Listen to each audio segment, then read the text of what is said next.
An introduction to trading.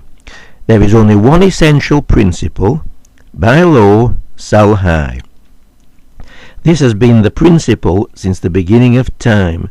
It applies to market stalls and big corporations. It applies whether selling household products or shares on the stock exchange. Many people start small and build up to a sizable business. Others dabble in a few things at the same time. Since this whole work is intended to benefit those at the outer edge of things, those who do not have the support of family or friends to loan them money or give them advice, I will try to cover only those things which are applicable in these circumstances. However, it is very important to realize that you will need to know much more than I am covering in order to run a successful business. There are many good books on the subject of starting a business, making money on the internet and on eBay, bookkeeping, etc., etc. And personally I found the Dummies books an excellent buy.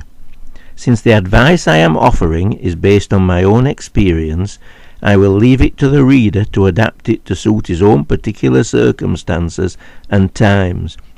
One point to note is that I started up before the internet existed and got into it gradually by trial and error, whereas today most people start trading on the internet at the very beginning of running a business. Getting started. I started trading working from home in a very small way. I had worked in engineering for many years and noticed that certain components which were used regularly were not available locally. I knew of a manufacturer in another part of the country where I could obtain them, but they were only sold in minimum quantities of 1,000.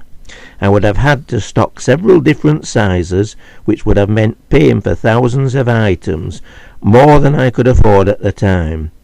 The answer was to go to a competitor in a different town and pay full price for just a few of each size.